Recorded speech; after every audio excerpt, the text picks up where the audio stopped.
about 4 weeks ago, I was training in Hamilton, and during the long training ride, I got hit by a car about 4 weeks ago.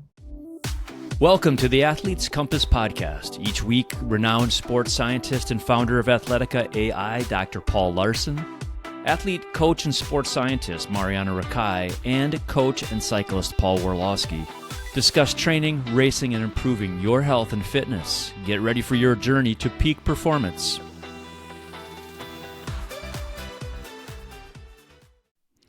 Hello and welcome to the Athlete's Compass podcast, where we navigate training, fitness, and health for everyday athletes. I'm Paul Worlowski. Today's episode is a special one. You'll hear Paul Larson's conversation with Luke Evans, the Toronto engineer who just won the inaugural Ironman Canada in Ottawa in 8 hours, 40 minutes, and 22 seconds. First across the line in the capital's first ever Ironman. We dig into what actually made the day, a smart swim plan into the current steady aero pacing onto the bike, and a brutally honest fueling lesson on the run. You'll also hear how Luke self-coaches with Athletica AI using load management, progressive intensity, and HRV-guided readiness to stack consistent weeks around a full-time job. If you're a coach or everyday athlete, this one's a blueprint you can steal. Links to the YouTube episode and the charts we reference are in the show notes. All right, let's get into Paul's interview with Luke Evans. Honestly, it's a dream come true. I knew I was going to be in the running for this, but maybe top 15, top 20, but to finish first, and it's just surreal. Like I never believed this would happen. But I started this 5 years ago, just doing triathlons, and I only ever wanted to complete one. And it's just to progress to this, and now we win. It's incredible. Some of your career, I haven't watched your stat. Was it the best race that you have done? So far, yes, absolutely. Yeah, I've won a few earlier this year already, but this is my first Ironman, so nothing compares to an Ironman. How do you find the event by itself? It's wonderful. I mean, Ironman puts on a fantastic show. They do great courses, great support. Yeah, I got nothing bad to say about Ironman. I gotta sit down, sorry. All right. I am here with Luke Evans. Luke, welcome to the podcast. Where'd your love for sport even begin? Okay, well, my love for sport, I guess it really started, I played hockey for about 15, 16 years growing up. So I learned to skate when I was, 3 or 4 years old, just like any other Canadian player. Played hockey when I was 5, 6, all the way up through the same organization, all the way up until the end of high school. But then through middle school and high school, I joined the swim team. And so I was just joined this, I swam for my middle school, swam for my high school, and more as a way to stay fit and healthy for hockey. Through there, I wasn't a good enough swimmer, never swam competitively outside of school, and I still wanted to do something in university. So my swim coach in high school then contacted the university I was going to, Carleton, and I joined the water polo team there because I wasn't necessarily good enough to join the swim team or compete at swimming. I kept playing hockey, so I was playing hockey about 4 or 5 times a week in different pickup leagues, different men's leagues, and that's when COVID hit. So as soon as COVID hit, everything shuts down. So I needed an outlet, needed to do something. I'd never ran as an athlete before, never really biked. I did do one lawn cycling ride when I was about 15 or 16, I think. But that was about it. I did that with no training. So then I had to learn how to run. And I think triathlon, I originally knew about triathlon. My parents did some local triathlons with Triathlon Canada, or Multisport Canada, back in 2004, 2005. I think my mom did a couple Olympics. My dad did a sprint or two. So I remember going to one of those races with our uncle supervising us when I was maybe 5 or 6 years old. And that's when I found out about triathlon. I knew of Ironman. I knew it was a ridiculous distance. And in the back of my head, it's something I don't think I ever told anyone, but I really wanted to do an Ironman at some point in my life. but never thought of I found the opportunity to really train for it, because you really have to do training for it. And so when COVID hit, I was lifting weights with my brother. I thought this would be the perfect time to learn how to run, because I had to learn how to run. I did not know how to run. I knew if you ran quickly and just started doing couch to 5K, you'll probably injure yourself. So my parents gave me this Learn to Run book, pretty much the 10-week program. And so I think after learning how to run, the goal of that summer was to do an Olympic distance, so do a 10K. So I wanted to run a 10K before the Olympic distance. And I think I ran my first 10K, not timed and not fast, but just to do the distance, about 4 months after I started running. So building up really, really slow to make sure I didn't injure myself. I was hoping COVID would pass like everyone else. and it didn't. So I was scheduled to do an Olympic distance in end of August 2020, and that didn't happen. So we have a cottage up north of Toronto. And so I just scheduled my own Olympic distance race. Just did it. I think the swim was roughly about 150 meters or 1.5K. The bike ended up being 42K on a very hilly course. And the run ended up being, I think, 10.5K. Again, did it by myself, did it about 2 hours and 30 minutes, and on a road bike, because I didn't even own a tri bike at the time. So I was pretty happy with that. And at that time, that's when I registered. I realized, hey, I really want to do the Ironman thing. So I just registered for an Ironman anyway. And the first Ironman I registered was for Wisconsin in 2021. So then that's where I started learning how to train for Ironmans. That's awesome. Keep going, man. Like again, like you've really put the background in place, and it's, if I'm honest, it's nothing that special. And I think it's something that everyone kind of can relate to. Like you really started from, with the exception of the swimming, you really, you knew how to swim, and that's a challenging one for the everyday athlete when they're starting, right? They don't kind of always get that gift. So keep on going. So what happened in Wisconsin? This is 2021. So you said. Wisconsin, I mean, I was training for Wisconsin. I was using a different app at the time for AI, because I didn't have a coach, and I was just learning how to train. And at that time, I didn't have a power meter. I just bought my first tri bike, I think that summer, with the help of my brother on Facebook Marketplace. And my goal, I think, based on some of the times, was I think I could do it in about 12 hours if everything went well. Some things is, with Ironman racing, it never does go well. It never does go perfectly. But I think I did it in 10 hours and 50 minutes in Wisconsin, and then ended up coming third in my age group. Wow. In 10 hours and 50 minutes. So that's when I got the bug. And immediately after I did that, I signed up for Ironman Lake Placid in 2022. So raced Lake Placid in 2022. And in that one, just kept going. I bought a new set of carbon wheels that time to see if I could go a little bit faster. I realized the carbon wheels didn't fit the bike. It was too narrow in the fork. So I bought a new bike and sold the old one. And the bike I bought for Lake Placid is this bike I'm still riding today. And Lake Placid, then I went 950 in Lake Placid, and was good enough that got me my first Kona slot. So there was 2 slots for that age group.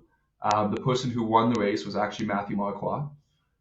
So was nowhere near his level at the time, but then someone else came second and I came third. And I knew I had the slot sitting in third place because Matthew had already claimed his slot earlier in the year, I think in Arizona. And actually the first time I ever met you was in September of 2022. So we had a phone call for about half an hour in September of 2022, just about the heat in Kona. Yeah, I remember now. Yeah. Then went to Kona in 2022. What was next?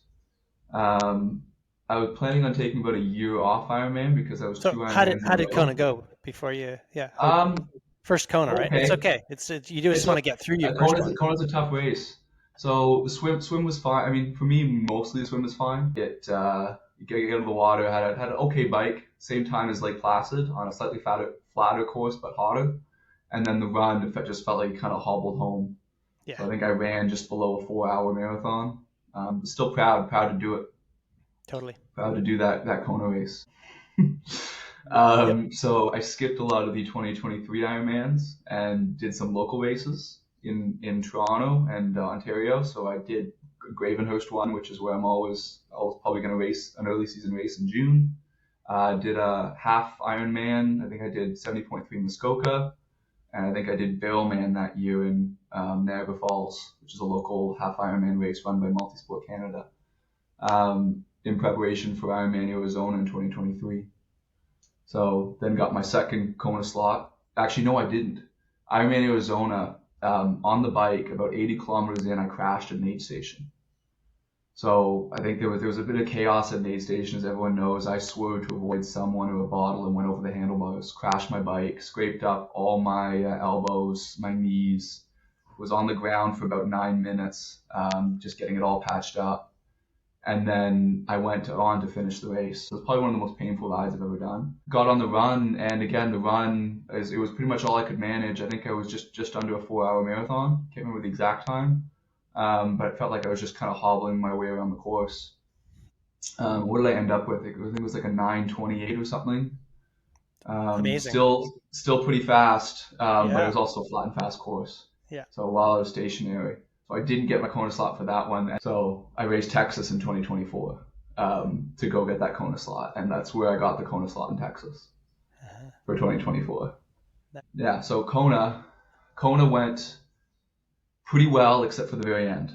Had a record swim. I was in a front pack with most of the people who I wanted to.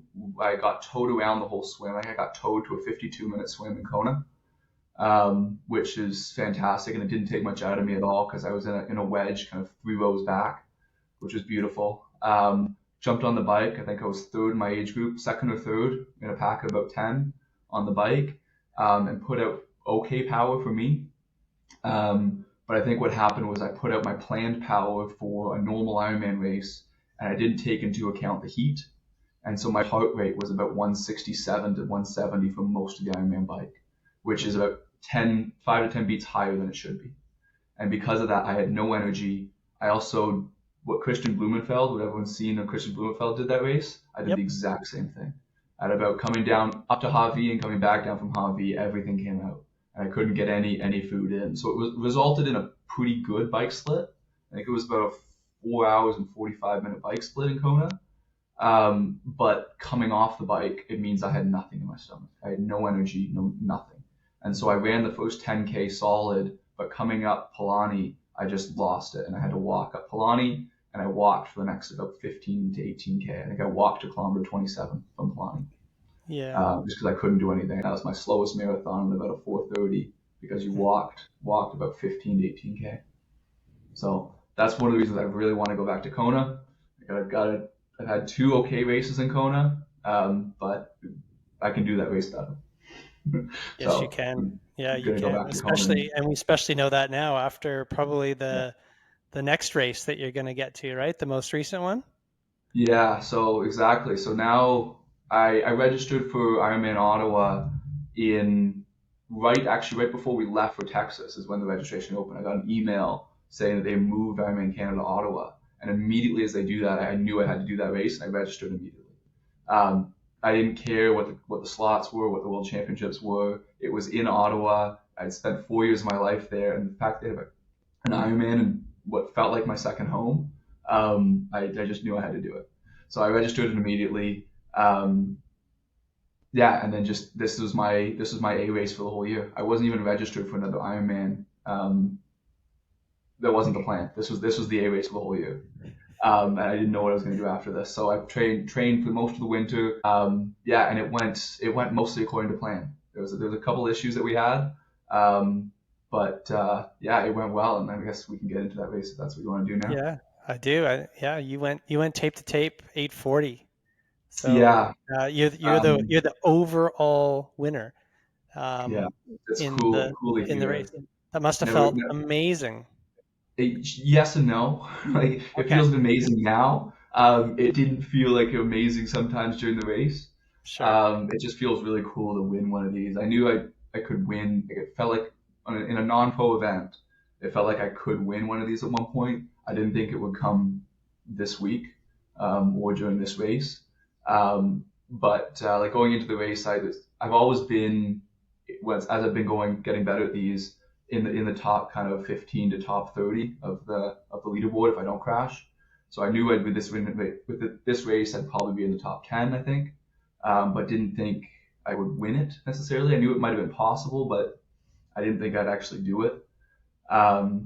Going into the swim, I guess when they started the swim, I planned, because it's a rolling start, I planned to place myself about 4 to 5 rows back from the start on purpose, because I want to see a lot of the faster swimmers, of people who think they're fast, are just going to try and push themselves to the start.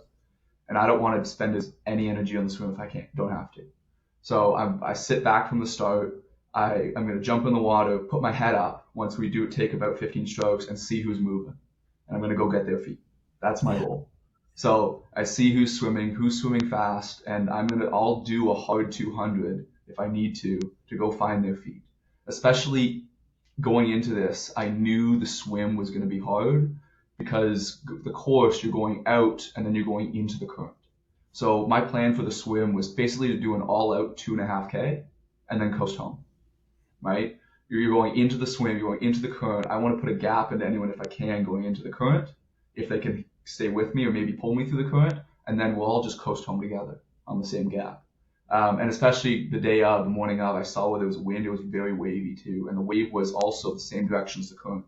So you're swimming in that loop into a current, into waves. And so using that plan, I saw everyone was swimming. I saw a couple people who I thought might be faster. Started a couple rows behind them, tried to find their feet. And as I was swimming up to them, I swam a couple strokes at their pace, and it just wasn't the pace that I wanted to swim at. I wanted to go faster than what they were. And so I just said, okay, I'm just going to swim on my own. And so I passed them. And by the first turn buoy, I had a couple body lengths on, I guess, the lead pack that was behind me, and then just didn't turn around. I just kept swimming my pace that I wanted to swim at. It was a little, you felt like you were getting battered, but honestly, I felt fairly comfortable because it's what I was used to anyway.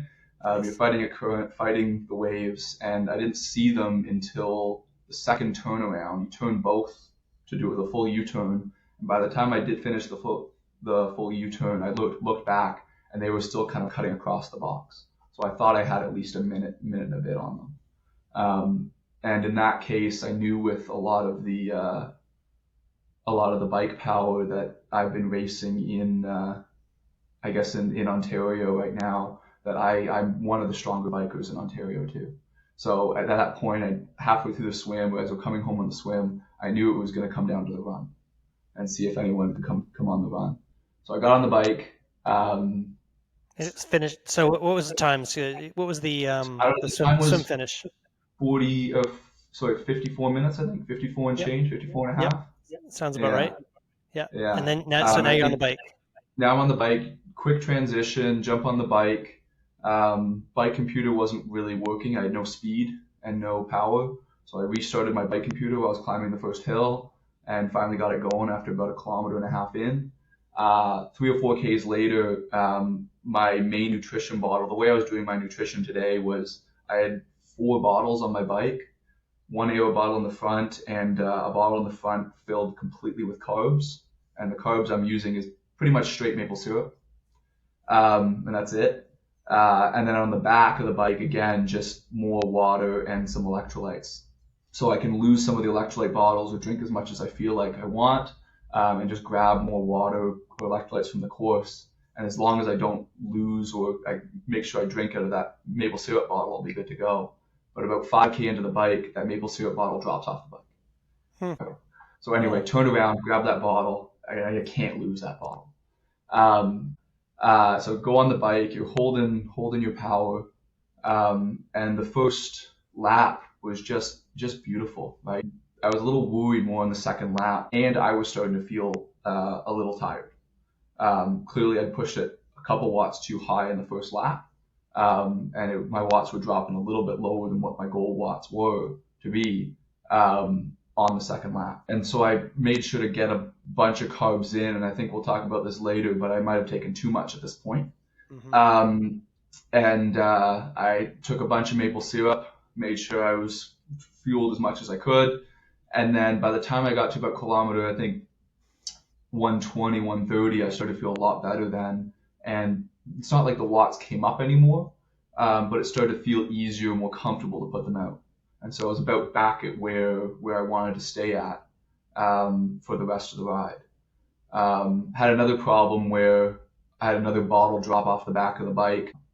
And so that happened about kilometer 120.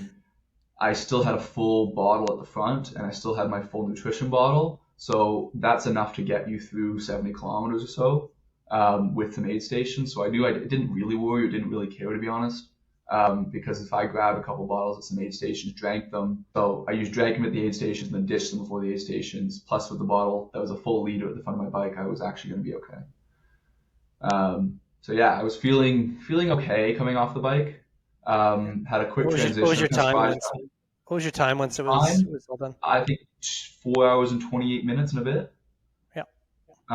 So it's funny. I got on. I think if I did everything properly and everything went well on the bike, I was putting up power at the beginning and I didn't have some bottle drops and issues, I probably could have gone 425, which is what best bike split said it was going to be. Nice. So nice. That's pretty good. Pretty much right on track. Quick transition and got on the run. And the run, my legs felt completely dead on the run, but they were moving. So I've done a lot of run training. That was one of the things where I was focusing on this whole year. I got a run coach and specifically a run coach who did track and field running and kind of 10K running to get my speed up, because I have a pretty good engine. I don't have any speed. So my top end speed is fairly close to what my 10K and marathon pace. There's not a lot of difference between my 10K pace and my marathon pace. Wow. So I really needed to get my speed up, and so and do that under load. And so what happened was I got running. My legs were really, really tired, but they were moving. They were moving at a pace that felt comfortable. So I went through the first kind of 10 to 12K. My legs were completely dead on something that honestly I wouldn't even do a walk around the house in, but they were moving at a pretty decent pace. And then the stomach started cramping. I've had issues with GI a lot in the past, and it's been a common thing where even if there was a time period where even if I went for an easy 25-minute run, I couldn't go past 30 minutes without having to find a bathroom. And I've learned to run and deal with it because I've learned to run with the cramps, but it definitely slows you down. Like my goal pace was about 4:15. Because of the tired legs, it kind of dropped to about 4:20, so not that big of a difference. But as soon as you had the cramps, it was about 4:30, 4:40. And at some points it was 5 minutes for a little bit. And as soon as I got back, went to the bathroom, got rid of everything, guess what? I'm back to 4:20s again. Yeah. So that's definitely something I'm going to have to deal with in the future and plan around. Take us back to finding Athletica.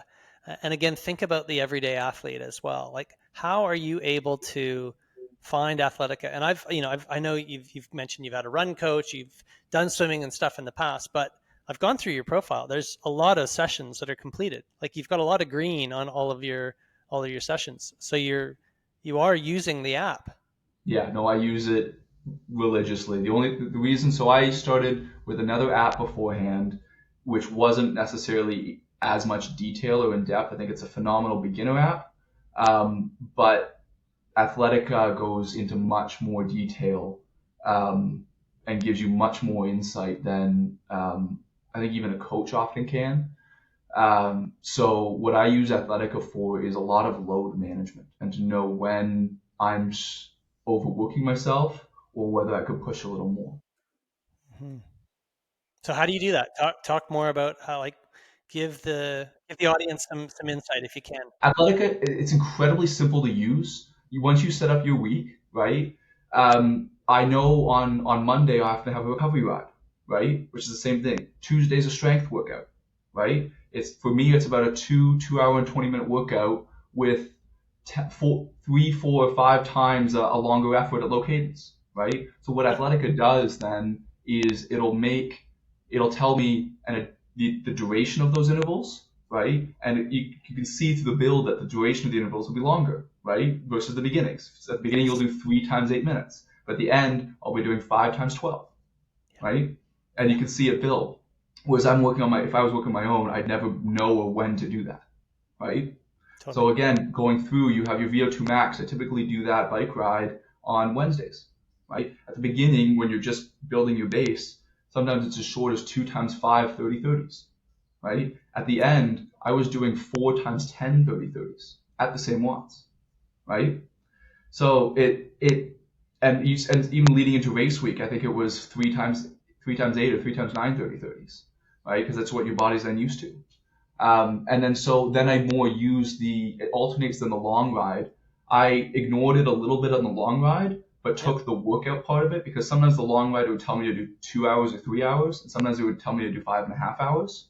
What I would do there is I only had about a 4-hour time period to do on every Saturday. So no matter what, I told myself leading into this year, sometimes I skipped the long rides in previous years. I told myself this year I'm doing a long ride every single Saturday, and it's going to be 4 hours.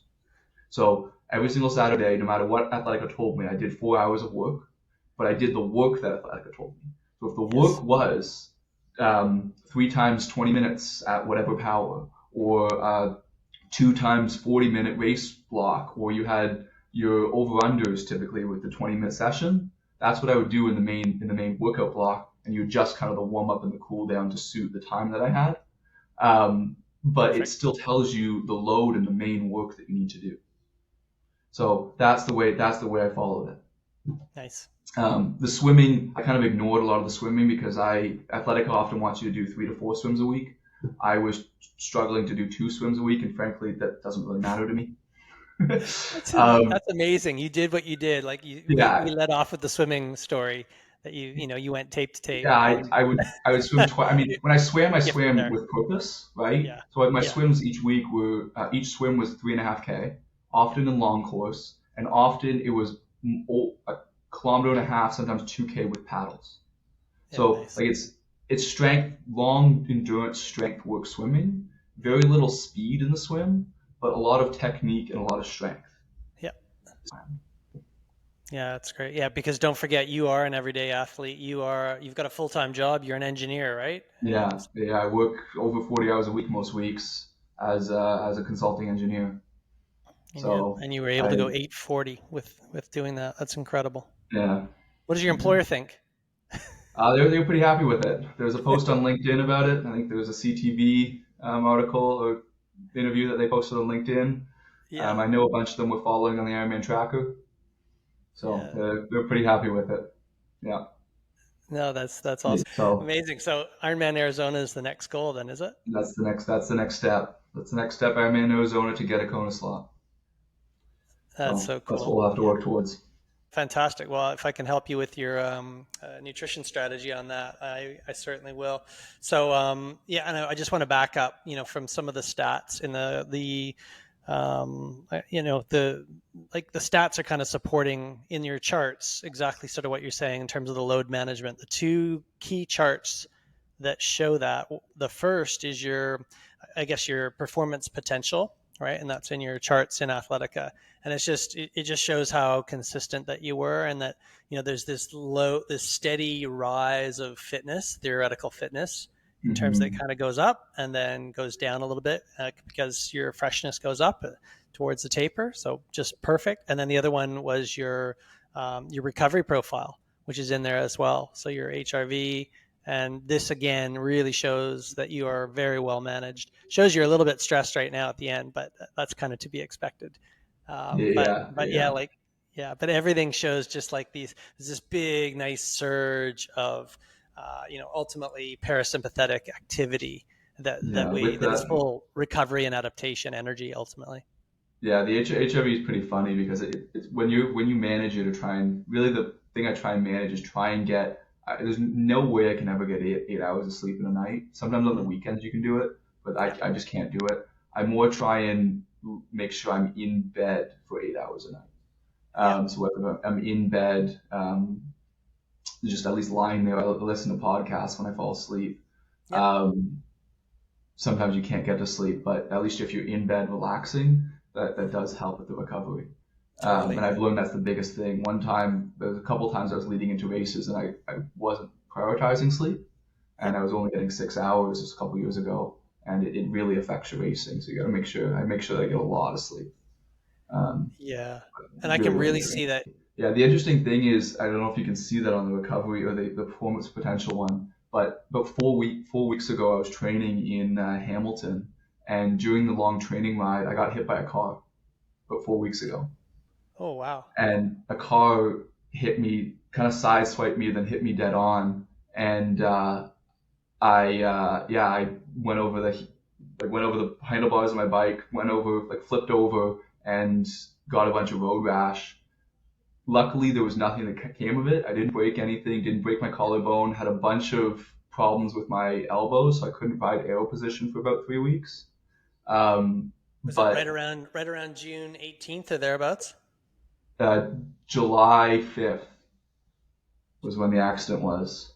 So you'll see there's a missing probably 2 days. July 6th and July 7th is I pretty much took easy and off, and then we were back on the bike then after that. Oh yeah, for sure. So you were actually recovered just prior to that with the form going up, and then it really goes up thereafter. Yeah. Yeah. And again, it's theoretical recovery. Yeah, and it's really your form is really going up thereafter. Yeah, because it's theoretical recovery, because I wasn't necessarily doing any exercise after that. Exactly. And I took that week as pretty much easy, or easier, before I came back and did a long ride indoors, because I still couldn't ride outdoors for a week or two. Yes. Wow. Um, So that's even more remarkable. So isn't it amazing that you were still able to perform as you did? yeah, I mean, considering what the injuries were, I'm not surprised that honestly nothing was really affected at the time. Yeah. But building in this, that was my first worry. Is I went to the hospital to get everything checked out. I was worried just about I landed on my elbows and my knee, and I was worried about the knee and the elbows, just some small cracks in the bone. Mm-hmm. Because of that, those were broken. There was no way I was going to be able to race. I've been speaking to my wife about this and others in Athletica, and to be honest, I'm blown away that you've generally used Athletica to guide you. Notwithstanding the other, bells and whistles that you put on your program, but in general, you've used Athletica, an AI coach, to guide you to an overall win in a non-pro event. In the world. To me, it's amazing. I can't believe it. It's kind of like, and almost like a dream come true as well for me. So thank you for doing what you've done. What do you like? Any comments on that? Like, does it, it's surreal to me. But what are your thoughts? Yeah, I mean, it's cool. I think what it's allowed me to do is just learn more about myself. So because I don't have a coach, my run coach is fantastic at doing running and learning about mainly running. But what Athletica is able to do is help me learn about my load and the load that I'm putting on my body, right? So it really helped me understand, because it has all these charts that frankly I understand a bit of, but not all of them, right? But they're easy to understand and easy to follow. So I don't know a lot of the science behind it, but I can see this graph and see where it's trending and see where it's going to be. And if I stick to the plan, that's hopefully where I'll end up, right? And so I know I can tweak things here or there depending on how I'm feeling. It's not going to impact the overall plan, but it'll impact my day-to-day a little bit. But as long as I stick to what the overall general plan is, it allows me to, I guess, understand this is how I'm feeling, and learn that if I do one workout one way or one workout another, Athletica kind of takes that data and changes it, and I guess tells me how, it gives me immediate feedback, tells me how I'm doing, right? And then you can take that feedback and internalize it and know how it impacts you. Because often you can feel something, but it's tough to feel validated by whatever you're feeling without an external measure, right? So often, like when you're running, sometimes you're running and you feel like you're running fast. I get out the door often the time and I'm running and I feel like I'm going quickly, but for me it's actually 5-minute pace, which for me is not that quick, right? But I feel like I'm moving fast. And that's because my legs haven't warmed up yet. So it's perceptive. It's kind of it provides data and actual analytics to verify what your body's feeling, and then it allows you to become more in tune with your body because you know how your body is reacting. Athletica is able to just like help you understand how things are working inside you and to verify what you're feeling. So you say that it's giving you feedback and analytics. Like, can you be more specific? Like, where are you looking? Like, are you listening to the AI coach, or what specifically? A lot of it is the recovery and the performance potential that I look at most. So what I track is I know if this is what's motivated me, to be honest, to keep me consistent, is that performance potential, right? That's that graph, because I know if I follow the workouts that are there, it's going to keep going up, and you feel stronger. The progression in triathlon is so slow that it doesn't give you often immediate feedback. People want to do a couch to 5K and see that 5K time improve by training for 4 weeks. And it doesn't happen. It happens over years and years and years. And so if you provide a data point that allows people to see that graph go up and to the right, it keeps them motivated. So one of the reasons why I kept staying motivated with that performance potential graph allows me to see that it's keep going up. And the things that I'm doing when I'm supposed to be pushing up, it pushes it up. When I'm supposed to be keeping it flat, okay, good, it's actually staying flat. And if I do all these things during this week to keep it flat, it's supposed to be flat. And then during the taper, I want it to go down by this much. And Athletica will guide you to have it go down by this much so that you're becoming ready and have your form come up, right? And that way I know that I'm staying on track to do a performance that my body's incapable of. Yeah.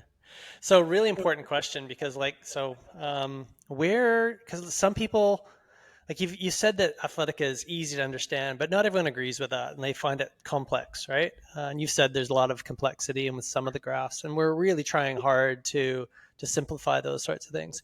But what would you say to the person that, they want a little taste of what you've been able to achieve, but they're a little bit, green around the edges in terms of getting into the platform and trying to understand it? Where would you say they should start?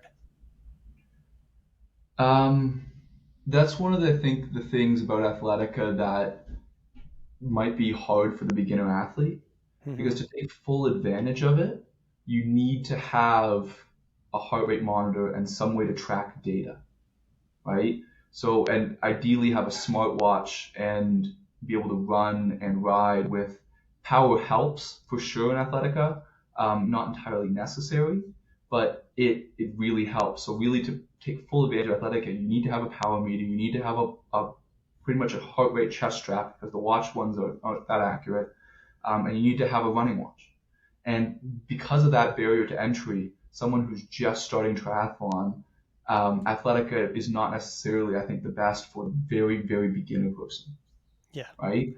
And so, but as soon as someone does their first sprint, getting into it, and then learning gets the bug, and wants to improve, without something like having that data, it's very hard to motivate yourself. To be honest, I don't know how people did triathlon in the 80s, where there's no power meter, they're running just with a Timex, and there's there's no heart rate data really at all. You're just doing the feeling. Yeah, exactly. That was me, bro. That was me. Right? It was like the recipe was you just go hard and go long, go hard and go long. Yeah, you just push yourself into your head and you stop. Yeah, that's training. Whereas now it's a lot more scientific, and so Athletica allows you to have that specific, prescribe specific intervals for what you need. That's what it does. And for someone who's starting, that's why I also think it's not necessarily necessary for someone who's specifically starting, maybe in the first couple months. Yeah. Because look what I did for the first couple months. To learn to run and to be able to use Athletica properly, you have to be able to run. Yes, and I couldn't run, right? Your standard couch to 5K program, just go run and walk for 1 minute, 1 minute on, 1 minute off for 20 minutes. And that's where you're starting. If you can't do that, you have no business using Athletica right now. But once you can do that, that's when you should join, and it'll take you to the next level. Totally. And I will just highlight, we do have that. It's free for anyone that does just want to learn Couch to 5K. It's called the Athletica Kickstarter, 100% free online program, email program. And you do exactly what Luke recommends there. And it's just the emails you, basically 3 times a week, almost identical prescription to what Luke Well, that's awesome, says. Paul. I didn't even know you had that. Oh, yeah, no, we do because I we did not recognize know. that as I was well. gonna. That was gonna be one of my things to tell you. Like, if you don't have that, that's how you get people in the door to Athletica. Because You gotta what start I'm there. using it for is obviously not that. It's a hell of a lot more data. Yeah. But yeah, it's you need people to get people in the door to go and do learn how to just move their body, right? Absolutely. Absolutely. Hey, how much, if any, strength training did you do?